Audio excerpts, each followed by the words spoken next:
As the Assad government falls, Israel seizes more territory in Syria's Golan Heights. That move tears up a 50-year-old agreement.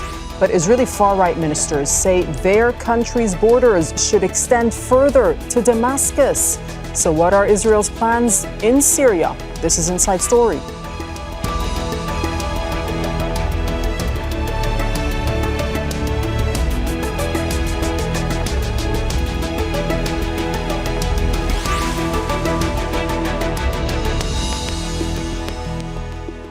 Hello and welcome to the program. I'm Dareen Abughaida. With the eyes of the world on Damascus as the Assad government falls, Israel's attention has been on southern Syria. Israeli tanks crossed into Syria, seizing more territory alongside the occupied Golan Heights, tearing up a 50-year-old international agreement designating the area a buffer zone. And Israeli warplanes have been busy in Syria too, bombing Damascus, with the Israeli military warning Syrian civilians in southern villages to stay indoors. Far-right Israeli politicians have for some time been openly discussing extending Israel's borders. They say that ancient scripture deems Syrian territory, including the capital, to be part of a greater Israel. So are these theories a far-right fantasy or an indication that Israel intends to expand in Syria? What are Israel's plans, and will it seek to exploit the turmoil in Syria? We'll get to our guests in a moment, but first, this report by Katia Lopez-Horeyan. Shortly after Syria's President Bashar al-Assad's removal from power, Israeli tanks rolled into Syrian-controlled areas in the Golan Heights buffer zone, with villagers warned to stay indoors. Israeli Prime Minister Benjamin Netanyahu says the move is temporary to ensure security as the war rages in Gaza and fighting in Lebanon. This collapse is a direct result of our forceful action against Hezbollah and Iran, Assad's main supporters. It set off a chain reaction of all those who want to free themselves from this tyranny and its oppression. Some analysts say Israel may see Syria's political transition as an opportunity to expand its territory into the country. Israel's far-right minister Bezalel Smotrich has in recent months talked about what he describes as a strategy for a greater Israel, one backed by others on the far right of Israel's political establishment. It seeks to invoke the Bible and Torah to justify expanding Israel's territory across parts of the Middle East, including extending Israel's borders to Damascus, as he explained in a TV documentary by the French Arte channel. I want a Jewish state. What does that mean? A Jewish state, it's very complex. It's a country run according to the values of the Jewish people. Israel's sovereignty extends from the sea to the Jordan. Does it end there, or do you go on to conquer the other side of the Jordan? Absolutely, but slowly. Our great religious elders used to say that the future of Jerusalem was to extend as far as Damascus. It's too early to know how Syria's main opposition leader Abu Muhammad al-Julani will work with other rebel groups, and ultimately how they will address Israel and Iran. But he's given an indication of his thinking. This victory, my brothers, is a new chapter in our history. It is a turning point for the region. How many dangers have we avoided? Assad handed Syria over to Iranian ambitions, spreading sectarianism and corruption throughout the country. Shortly after opposition fighters took Damascus, media in Israel reported the country's forces bombed weapons depot in southern Syria and Damascus to prevent adversaries from taking them. The new leadership in Syria is now under scrutiny to see who it builds alliances with. No foreign power liberated the Syrians here. It was the Syrians themselves. And it's in Syrians' hands to determine how their future looks like. With Hamas weakened in Gaza and Hezbollah in Lebanon, some analysts say Israel is intent on advancing further into Syria to reshape the dynamics along the border. Katia Lopez-Horeyan, Al Jazeera for Inside Story. Okay, let's analyze the situation with our guest. Joining us from Durham in the UK is Robert Geist Pinfold, who's a lecturer in international peace and security at Durham University and the author of the book Understanding Territorial Withdrawal, Israeli Occupations and Exits. In Tel Aviv, Akiva Eldar is a political analyst and veteran journalist. And in Rabat, Morocco, Salma Daoudi is a Syria researcher and policy analyst and a non-resident fellow at the Tahrir Institute for Middle East Policy. Thanks for your time with us on Inside Story. Robert Geist Pinfold, by Israel renouncing the 1974 disagreement plan, that important international agreement between Israel and Syria, what does this tell you about Israel's plans in Syria? Well, the Israeli perspective is we made this agreement with a country or a regime that no longer exists, the Assad regime. Granted, it wasn't made with Bashar al-Assad, it was made with Assad's father, Hafez al-Assad. And now we're seeing Israel basically trying to maximize its so-called security, but also project its interests inside Syria. So we have seen Israel take that buffer zone. That is just short of 250 square kilometers. So it's not a huge amount of territory. What'll be interesting to hear is how much this was coordinated with UN forces. It's unlikely the UN would have allowed this to take place, but lately there is around 1,000 UN troops within that buffer zone, and they've felt very vulnerable lately, and indeed there have been some attacks against UN peacekeepers as of late. So this is very much Israel acting unilaterally to maximize its security. There's this belief that taking territory equals security. Now, once you actually scratch the surface, that's not true. You know, look at the Golan Heights. The Golan Heights is supposed to be a buffer zone to protect the rest of Israel. So now what Israel is doing is basically arguing it needs a buffer zone to protect its buffer zone that's protecting the rest of Israel. And you have to wonder, where does all this end? You know, at what point do Israel... I don't think Bezalel Smotrich's messianic ideological views are shared by many Israelis, but he's the finance minister. He has the ear of the prime minister. This is a prime minister that used to be committed to upholding status quos. He kept Hamas in power in Gaza. He let Hezbollah stay in Lebanon. That's no longer the case. Netanyahu is the region's biggest revisionist at the moment. He is committed to reshaping the regional order in favor of Israel and in favor of his own administration. Okay, we're going to come back to what Smotrich had to say. Okay, we're going to come back to some of the comments that you made, but let me just bring in Akiva from Tel Aviv. How is this being seen in Israel? And do you think, in your opinion, Akiva Eldar, that Israel is here effectively declaring war on Syria by tearing up this agreement? Well, I think that Israel is too busy now with a few other issues. The headlines today in Israel are that Netanyahu is about to testify tomorrow in his trial for corruption, whether it will happen or not. The other thing is Gaza and the captives. Syria, the crisis in Syria, the instability in Syria is helping Netanyahu to divert the attention of the Israeli public and the political circles from the real problems of Israel.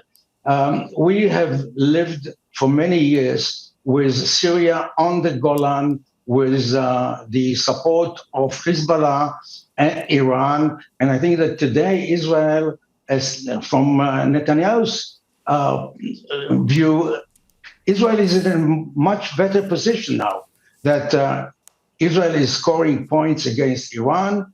And if Israel will stay for a few days or months on the Syrian Hermon, it will help Netanyahu's popularity. It will help him to convince the public opinion that this is not the time to that he should spend more time with the inner cabinet and leading the frontiers in Gaza and in Syria. And I don't think that Smotrich is serious about what he says. And Dareen, he is scratching the threshold from the bottom, Smotrich. So with all due respect to what his statements in Paris were, I don't think that Israel is going to occupy Damascus or the Syrian, even the Syrian Hermon Mount. Okay, let's bring in Salma Daoudi. What do you think about this? And are these moves into Syria, Salma, in your opinion, temporary, as Netanyahu seemed to say? I mean, do you believe him when he says that? And also, how do you explain the apparent violation of Syrian sovereignty and occupation of more land, as we've seen over the past few days, with apparent impunity?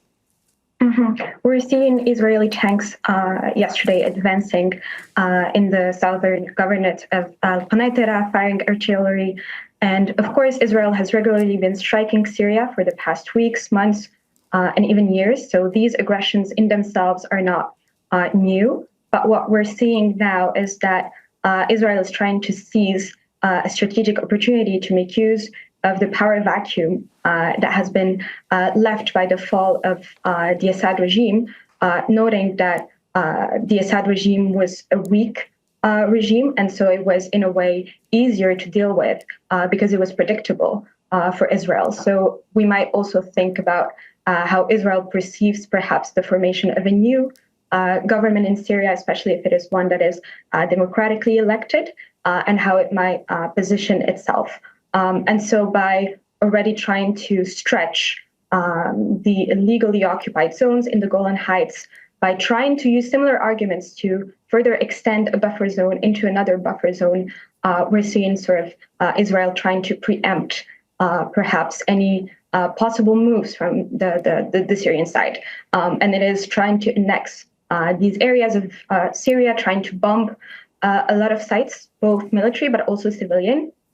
And this is important because we're now seeing in Damascus, there's a lot of fear, obviously, as there is an attempt to reform and to transition. And these obstacles are obviously further hampering any possible civilian democratic transition in Syria because they're creating new layers of how perhaps it might be perceived in the outside and how perhaps Israel might further attempt to subvert this transition that the Syrian people have been waiting for so long. Okay, Robert, these advances that we're seeing,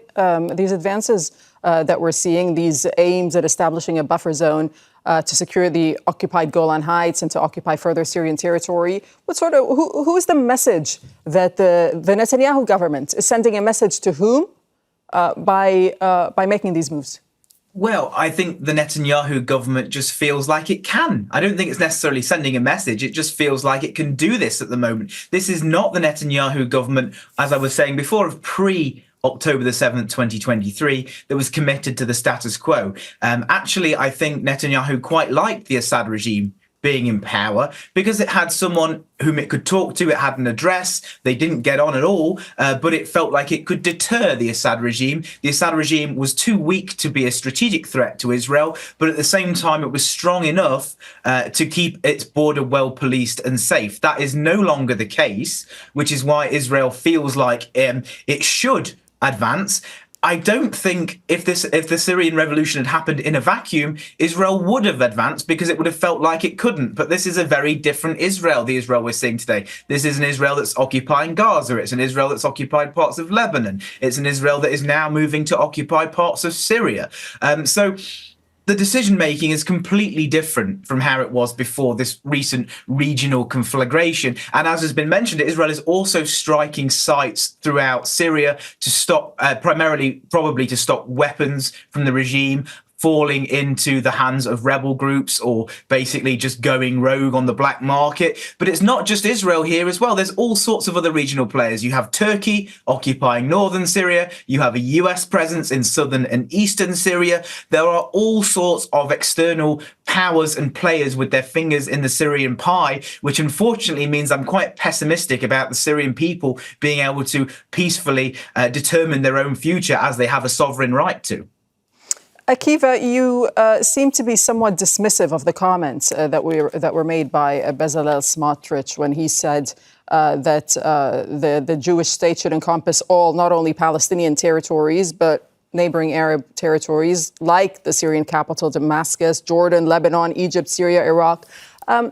Just elaborate on why you don't think this idea will gain traction in Israel, and How much support does it have amongst the right-wing politicians, though, like Bezalel Smotrich himself?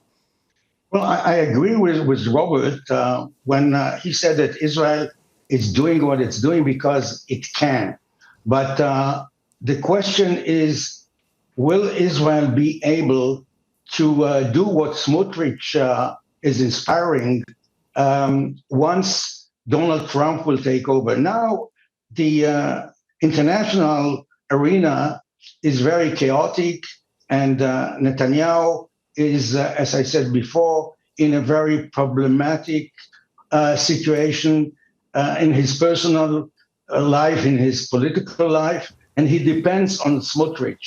But we know that the last thing that President-elect Trump wants is to get involved in a regional war, not in Ukraine and not in Syria.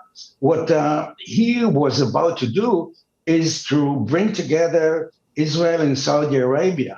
And maybe he, as well as there are Israelis who, unlike Smotrich, they see an opportunity here to facilitate a kind of a regional peace, cornering Iran that lost its proxies. And what we need is a knockout now, after we scored so many points when Israel defeated Hamas, defeated Hezbollah, and now Assad, who was actually offering a military base for Iran. So there is an opportunity now for expanding this coalition, and I hope someone will whisper to Trump's ears that maybe what he was dreaming about the Nobel Peace Prize, is around the corner now. Because, but Akiva, Trump was the one, of course, who recognized the Israeli annexation of the occupied Golan Heights during his first term. So to what extent are politicians in Israel relying? I hear what you're saying about their support. They're looking for Trump's support when it comes to Iran.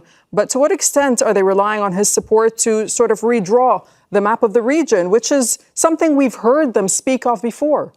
I think that we see a different Trump now. I don't think that he is inspiring for a third term as president. When he was recognizing Jerusalem as the capital of Israel and the Israeli sovereignty on the Golan Heights, he was still having in his mind running for president for the third time. But now I think that he is free of that. He doesn't need his Jewish funders. He doesn't need a Jewish voice. He has, his son-in-law as the special emissary, who is originally Lebanese. Maybe it's a wishful thinking, but we may see a different Trump policy in the Middle East. We still don't know if he has a policy.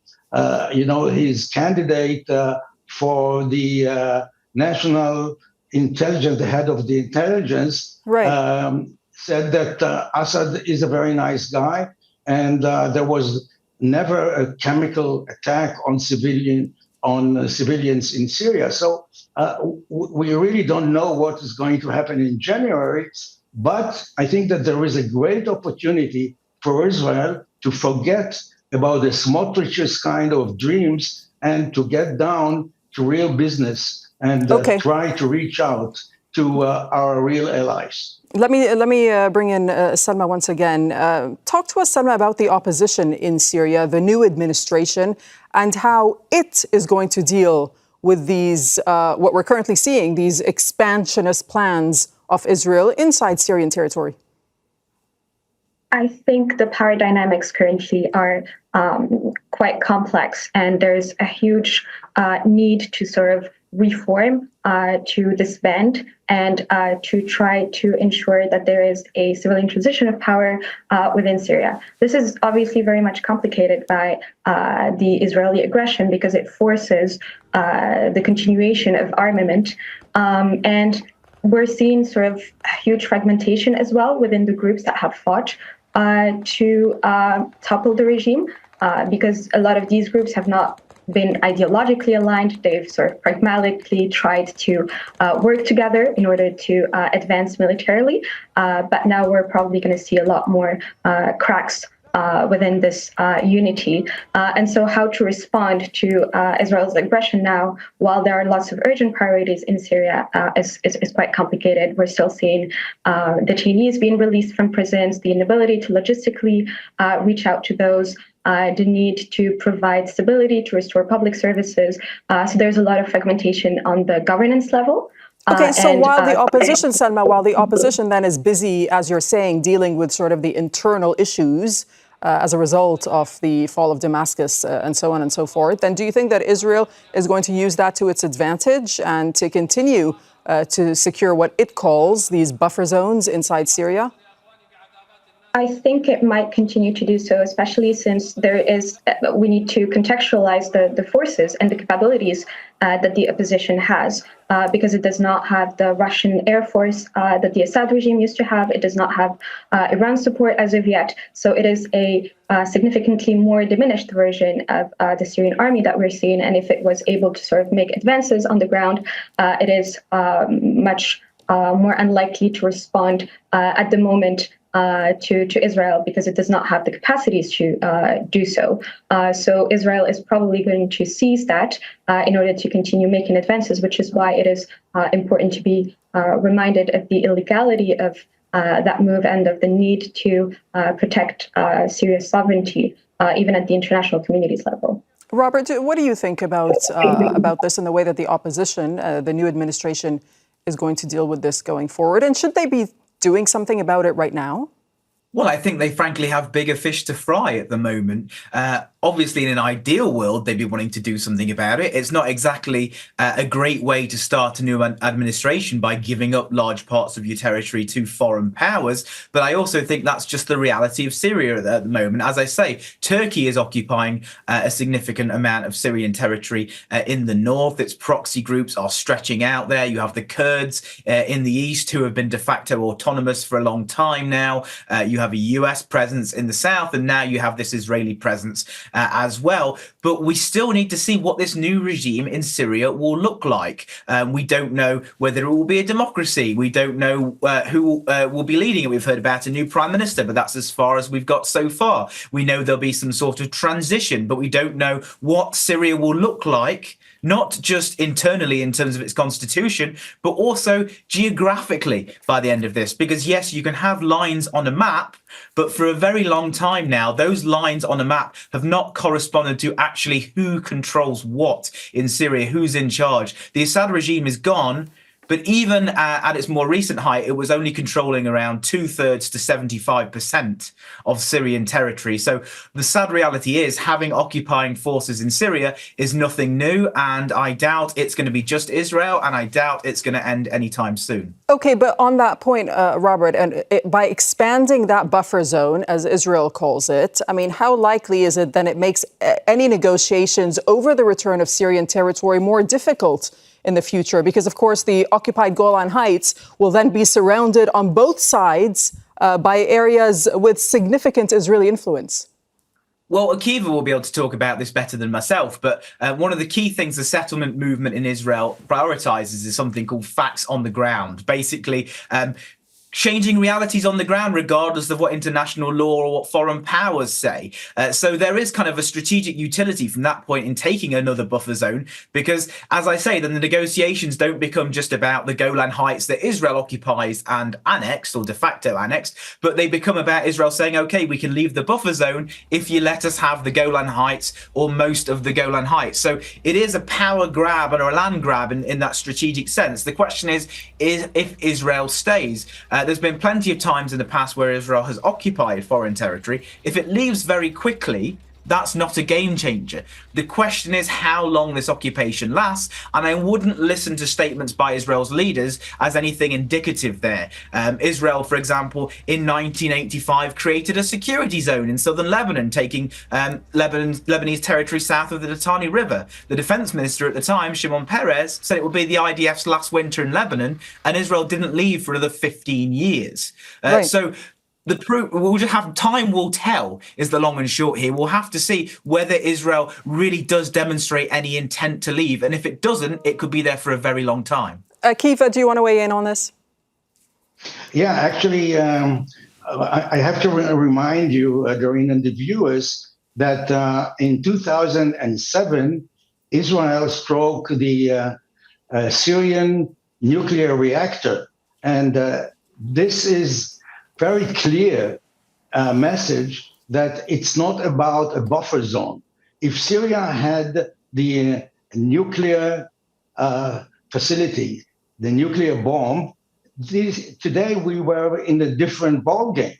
So in the modern world, when you have terrorism, and Israel is very worried about the possibility, the risk that the rebels would take over the chemical weapons that Syria accumulated.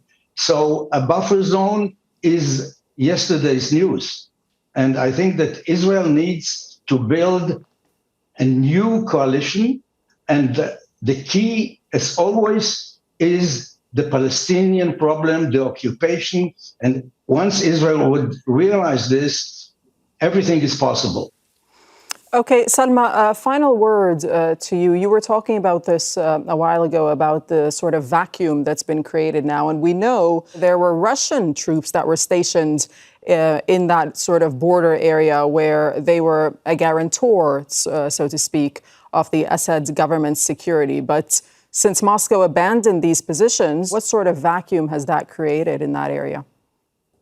This has created a vacuum that opposition groups have been trying to fill, but both trying to retain control over the territories that the opposition has managed to regain and trying to further continue advance obviously means that militarily there is a lot of fragmentation, and there are lots of other opposing groups, right, that are vying for territorial control in Syria. So there's a lot of fragmentation. There's a lot of difficulties in trying to retain and protect strategic sites, which is again why Israel is making advances now as a clearer sort of path for a new military is emerging in Syria, and sort of trying to see which positions need to be kept and protected. But again, these military developments are not operating themselves in a vacuum. They're also operating against the backdrop of trying to ensure a transition, and just reminding also that for a lot of Syrians, this is a very worrying period because they also do not know what the future would be made of, and so trying to reconcile both these military shifts with political shifts, with attempts to obviously ensure that humanitarian aid goes in, is going to be quite complicated and definitely something to keep an eye on. We'll leave it there. Thank you so much to my guests for joining us, Robert Geist Pinfold, Akiva Eldar, and Salma Daoudi. Thank you so much. Thank you for watching. You can see the program again anytime by visiting our website, aljazeera.com. For further discussion, go to our Facebook page. That's facebook.com/AJ Inside Story. Join the conversation on X. Our handle is AJ Inside Story. For myself and the whole team here in Doha, thanks for watching. Bye-bye for now.